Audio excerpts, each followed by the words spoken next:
Hoje você vai aprender. Hoje eu mostro e comprovo para você que Balneário Camboriú é um local que está condenado. Você irá tirar sua própria conclusão baseado nesse vídeo. Balneário Camboriú é um local de beleza extrema, um povo frio, mas muito bem educado, não tem roubo, não tem pichação na rua, não tem sujeira, parece até a Europa brasileira.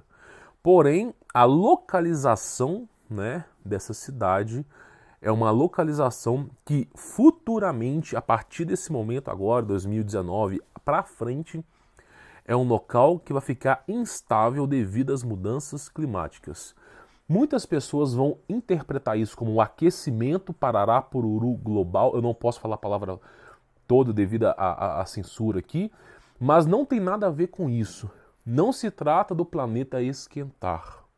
E já foi até comprovado que muitas vezes o planeta esfria. E no Polo Ártico existe um ciclo onde ocorre o derretimento das calotas polares e depois no inverno elas começam a congelar novamente. É um ciclo, é algo que foi criado de forma perfeita. O problema não é isso, o problema é os extremos que estão acontecendo. Os extremos climáticos, tá? As mudanças Parará-Pururu climáticas extremas. E já estão comentando isso para tudo quanto é canto. Você vai entender que a região ali de Santa Catarina, principalmente Balneário Camboriú, é uma região com forte tendência a ter furacões, tufões, devido a essas mudanças aí, tá? Climáticas. Porque basta uma corrente quente passando para cá, uma corrente fria passando para cá, para que potencialize isso e praticamente cria aí tornados, furacões, tufões, chuvas torrenciais, alagamentos, como ocorreu aí há pouco tempo agora. Então eu vou explicar numa perspectiva, tá, climática, porque eu acredito, é uma opinião, que o local não vai durar muitos anos. Eu acredito que daqui a 20, 30 anos será abandonado. Vou explicar para você poder entender. Você vai entender o meu ponto de vista aqui, tá bom? Bom, primeira coisa que eu acho que é importante você entender. Vamos comparar um pouco a região cultural de Balneário Camboriú com Belo Horizonte. Já estive em Balneário Camboriú várias vezes. Um local maravilhoso, bonito, de um povo que para quem é mineiro é muito frio, mas assim, sabe, o pessoal em Balneário Camboriú, é como se isso aqui fosse um celular, tá? Eles andam assim na rua com o telefone para cima. Eles andam despreocupados com a segurança pública. O cara anda com o telefone, eles não estão nem aí. Roupa de marca. Por quê? Porque não tem tanto bandido nesse local. Bandido com certeza deve ter, nenhum local é perfeito, mas não tem tanto bandido. Agora eu desafio qualquer pessoa a dar a volta no quarteirão ali da Oiapoque, em Minas Gerais, em Belo Horizonte, segurando o telefone. Pode ser um J1 Mini. Pega o seu telefone e dê uma volta, esticando a mão para cima assim, no quarteirão, ou na Tupinambás, por exemplo. Cara, se você conseguir fazer isso, você é um herói. Porque a taxa de roubo de smartphones, de furto em BH, é por segundo. Então é muito provável que dando a volta ali no Oiapoque você já perca seu celular. Então o mineiro, ele na verdade, ele desenvolveu uma técnica muito importante chamada ciclopia. Ele tem dois olhos para frente e um para trás. Qualquer pessoa que começou a andar rápido para trás, ele já fica assim, ó. O mineiro não anda reto. Ele anda mais ou menos assim, ó. Ele tem que estar olhando para trás e toda hora. Pois é, porque Minas Gerais é um local muito caótico, baseado em segurança. Então a vagabundagem tomou conta de BH, tá? Realmente tem locais maravilhosos em BH. Um mineiro é um povo muito acolhedor. Por exemplo, você vai para a roça, os caras tomam café com você, te acolhem. Não é como em outros locais, mas a criminalidade está altíssima. Então, quando você olha para Balneário Camboriú, é um local que não tem sujeira, não tem pichação, é muito bem elaborado, a cidade é muito bem fundamentada. Você fala, pô, isso aqui tem tudo para dar certo. Realmente, o sul do Brasil me parece outro local. Porém, são sempre as cidades, essas boas cidades estão sempre em locais horríveis. É sempre assim. É sempre os piores locais possíveis. Por exemplo, você olha para Dubai ali, os caras estão no deserto.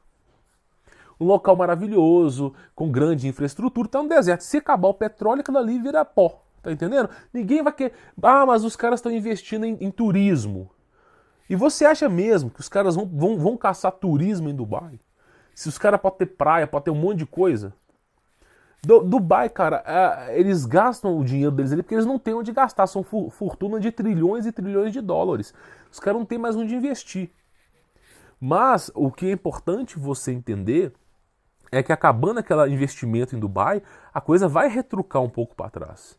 E Balneário Camboriú é o quê? É um local maravilhoso, com grande polo ali de trabalho, é um local realmente muito bom mesmo. Porém, o local que se é encontrado, ele é um devaneio. Por que é um devaneio? Que volta e meia ocorre algum tipo de enchente, inundação. Agora eu vou explicar do lado científico para você poder entender. Toda cidade litorânea, eu não sei se você aprendeu isso na escola, toda cidade litorânea, ela está no nível do mar. Por exemplo, você pega a Serra do Espinhaço, Serra da Mantiqueira, são serras que estão a 1.000 e tantos metros acima do nível do mar. Então o nível do mar está aqui, as serras estão aqui.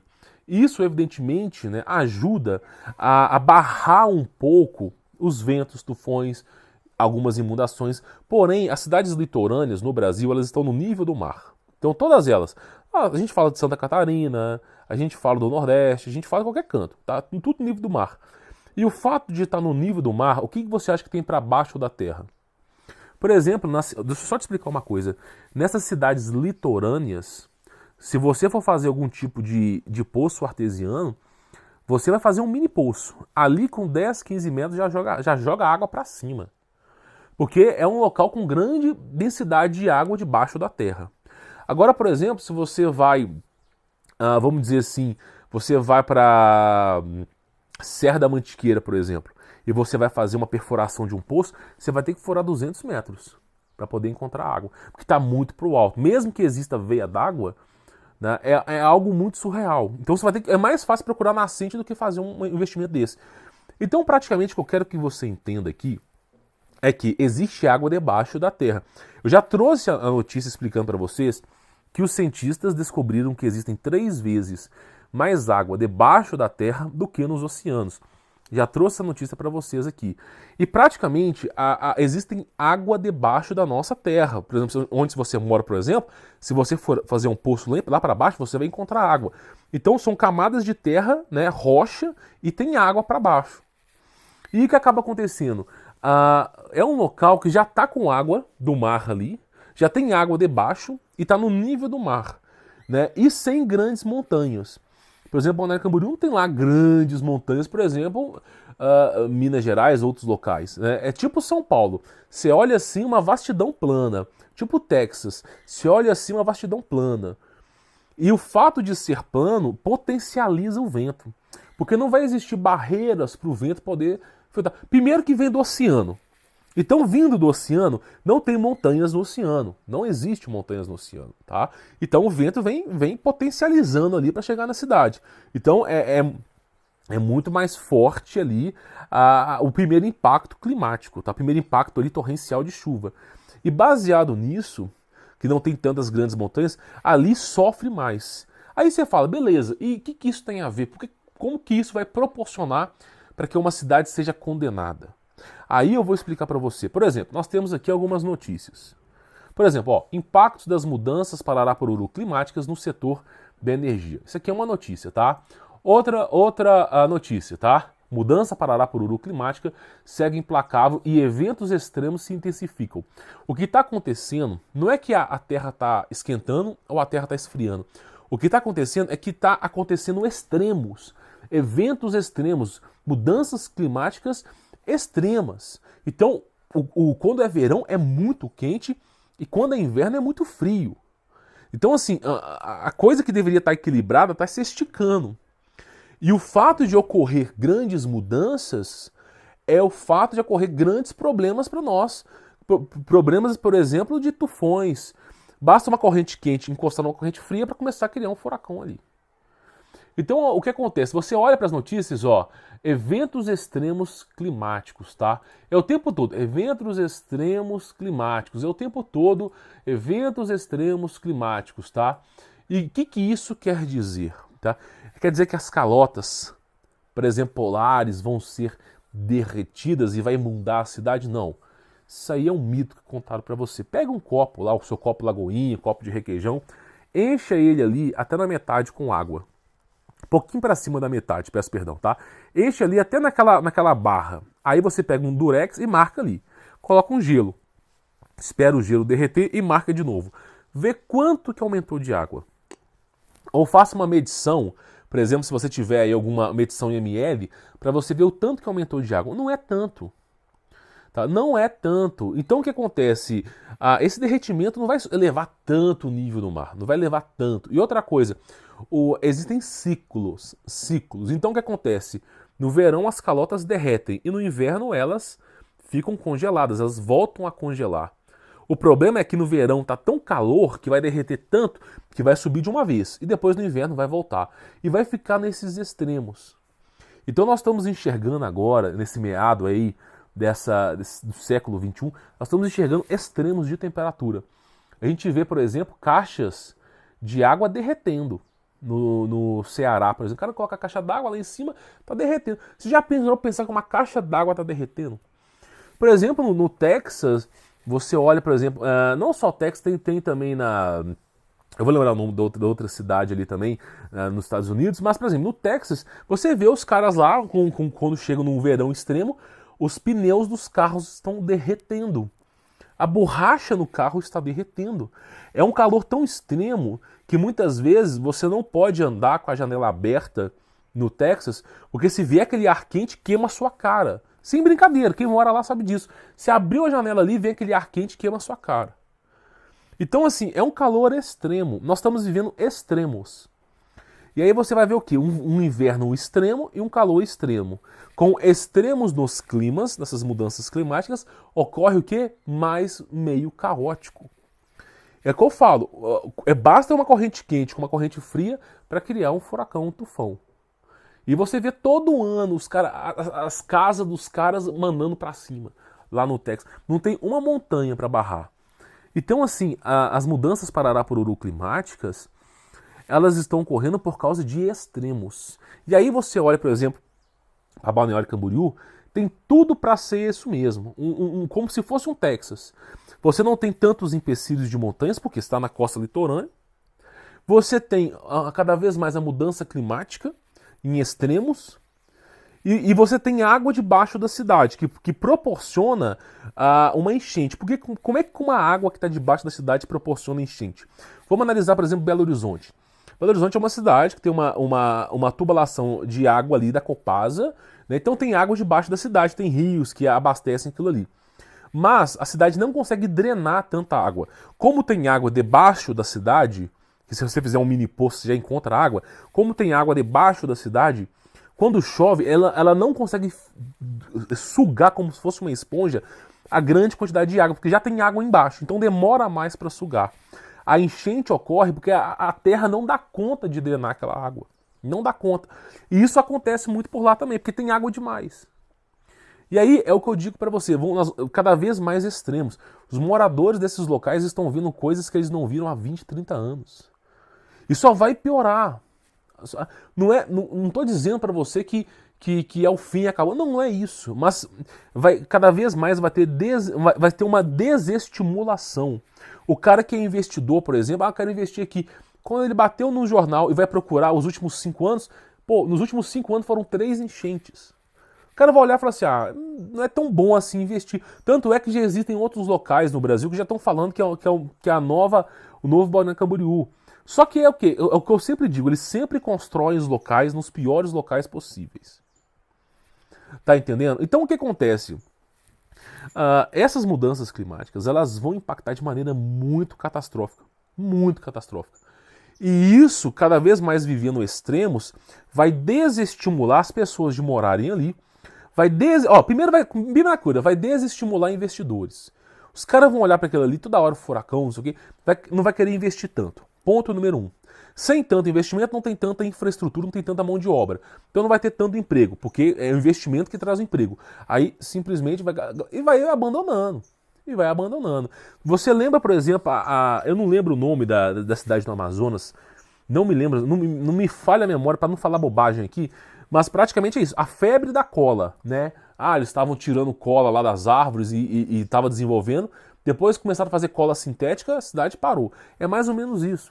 Depois que os caras começarem a ver que não é tão bom investir ali, vai ter um recuo financeiro e cada vez mais catástrofe, vai desestimular as pessoas de morarem ali.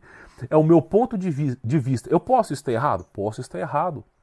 É a minha opinião. É a minha opinião aqui que eu digo pra vocês. Eu sou um ser humano falho, eu posso estar errado. Pode ser que a coisa melhore daqui pra frente. Ou pode ser que piore muito mais. É uma opinião, uma sugestão. Então você acaba vendo isso. Por exemplo, eu, por exemplo, vejo muita gente querendo ir embora da praia. Uma coisa que, assim, quem é mineiro quer ir morar na praia, né? Por exemplo, Guarapari, por exemplo, né? O pessoal quer morar na praia, quer ir pro Rio de Janeiro. Agora não, agora você vê a galera que quer morar no sítio, né? Porque a coisa bateu na bunda, né? Todo mundo que estava avisando há 4, 5 anos que o melhor está afastado da humanidade, que a humanidade que é o declínio do planeta, aí todo mundo começou a entender que tem que ficar longe uns dos outros. Aí o preço dos imóveis do zona rural aumentou, né? Eu já fiz quantos vídeos que eu não fiz aqui, você não sabe disso. Então praticamente é o que eu venho falando, né? A galera tá indo embora da praia, né? Por quê? Porque cada vez mais estão vivendo extremos. Cada vez mais extremos. E o curioso fato que eu queria falar aqui, a cultura do sul do Brasil não é a mesma cultura que o centro-norte do Brasil ali. Por exemplo, em Minas Gerais, você tem a cultura de construir casa de concreto. Você vai lá, faz uma sapata, concreto, ferragem. Você faz umas colunas, concreto, ferragem. Faz uma cinta, concreto, ferragem. Coloca ali tijolo, né? E depois bota uma laje por cima. Então essa é mais ou menos a ideia, né, de cultura mineira. Os caras fazem casas de laje, não sei o que, uma casa bem resistente. O pessoal do sul não tem essa maneira de construir casa, é muita casa de madeira. Por exemplo, eu tenho uma casa de madeira. Mas eu moro em Minas, tenho uma casa de madeira, tenho uma casa de concreto, que eu deixo lá a ferramenta, tudo. Mas praticamente é o seguinte, como não tem tanto... Eu enfrento mudanças climáticas porque eu moro no topo da montanha. Mas assim, não é tanto como esses locais. Então o que acontece? A casa de madeira ela tem que ter manutenção constante. E no sul do Brasil, a casa mais barata para ser construída é de madeira. E muitas vezes eles usam pinos, eucalipto tratado. E a casa sai mais barata. Então eles constroem a casa muito rápido. No Brasil, por exemplo, em Minas Gerais, o cara demora 3 anos para construir uma casa. Se olha para um cara que é trabalhador, que está todo dia... O cara é 3 anos, o tijolo do cara tá até verde de musgo. É 3 anos, o cara penando para construir. No sul, não. Os caras erguem casa lá em 90, 100, 120 dias. Por quê? Porque casa de madeira é muito mais fácil de você erguer. Só que tem mais manutenção e dura menos. E isso é a grande quantidade de casas que tem no sul. Então, assim, você vai ver climas extremos e casas não tão preparadas para uma situação como essa. Tá entendendo? Porque madeira com água não dá certo. Pode falar que tratou a madeira, pode falar que usou o melhor verniz do mundo. Eu tenho experiência com casa de madeira. Água e madeira não dá certo. Não importa como. Pode ser o que for. Você pode usar até madeira de lei. Aquelas que não podem usar hoje em dia, né? Pode usar. Cara, não dá certo. Madeira e água não dá certo. Então é isso que eu digo para vocês. É extremamente importante. Agora deixa eu fazer uma pergunta. Por que você acha, por exemplo, vamos falar de ferrovias. Por que você acha que as ferrovias têm aquelas toras de madeira, mas antes das toras de madeira tem brita? Hein? Não, sério, pensa um pouco. Por que uma ferrovia, onde passa o trem ali, tudo, às vezes locomotiva, por que você acha que ali tem a ferrovia de ferro, embaixo umas toras de madeira, e por que você acha que tem brita embaixo da ferrovia? Para a madeira não ter contato com a terra, para não apodrecer rápido, porque apodrecer vai, mas para não apodrecer rápido. E outra, a brita tá ali porque a brita, com o tempo, o clima quando tá quente, basta qualquer sol batendo na brita para a brita esquentar e aquele calor tirar a umidade da madeira. Não só tirar a umidade da madeira, como também drenar a umidade. Então tem um propósito num trilho de trem ali, ter brita. Tá entendendo? Então como é que você acha que são as casas no sul de madeira? Então assim, vai chegar um certo momento que elas vão apodrecer mais rápido. Eu acredito que vai ter uma desestimulação para a moradia de lá. É um local bonito? É. Uma cultura muito... parece realmente a Europa do Brasil. A viatura das polícias são viaturas, parece que é 0 quilômetro.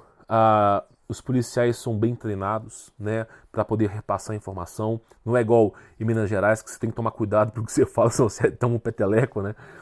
Mas o pessoal de lá é um pessoal mais fechado, né? Não é tão receptivo como Minas, mas isso eu entendo o porquê disso, eu entendo o porquê, cada um no seu quadrado. E é um local muito bonito, não tem pichação, não tem sujeira, as coisas funcionam na cidade. Realmente, o cara que é de Minas vai para um lugar desse, ele se encanta. Se você é mineiro e você vai para Balneário Camboriú, Canela e Gramado, principalmente Gramado, você fica falando, meu irmão, o que é isso aqui? Isso aqui é Brasil? Mas é um local bonito, né? E as pessoas não são tão receptivas porque cada um no seu quadrado, é o que eu falo, tá? É mais ou menos numa cultura europeia, os europeus são assim também mais frios, tá? Só que é um local maravilhoso. Você fala, meu irmão, como é que pode ter um lugar tão bonito nesse no Brasil? Nem parece que é Brasil. Pois é, mas é o que eu digo para você, tá? Esses extremos, essas mudanças parará-pororô climáticas extremas que condenam um local. A gente tem que tomar muito cuidado com isso. Toda vez que você vai investir em alguma coisa, cara, primeira coisa, bate no Google, olha os últimos 5 anos as catástrofes que aconteceram. Eu, por exemplo, se eu tivesse milhares e milhões de reais para investir em um prédio, alguma coisa, se eu olhasse no Google e visse aí alguma catástrofe, eu não iria investir. Seja em São Paulo, seja onde for. A gente tem que pensar que o investimento ele tem que ser a longo prazo. Essas grandes construções são investimentos a longo prazo. Então tem que tomar muito cuidado. Mas é aquilo que eu falo para vocês, tá? É minha opinião, né? Eu sou passivo de erro. Provavelmente tem pessoas aí que vão conseguir explicar melhor isso aí. Mas essa é a minha opinião, tá? Um local maravilhoso, mas que o que tudo indica que se essas mudanças climáticas continuarem extremas e cada vez mais amplas e extremas, o verão mais quente, o inverno mais frio, cada vez mais de forma intensa, né, não me parece um local que vai durar muito. Minha opinião, tá bom? Vou ficando por aqui. Se quiser conhecer meu trabalho, tem um link na descrição. Peço para deixar o seu like. E aí, comente aqui embaixo o que você acha disso. Você acha que essa opinião minha é válida? Quais são os seus argumentos prós e contras? Comenta aqui embaixo no campo dos comentários. Fique na paz.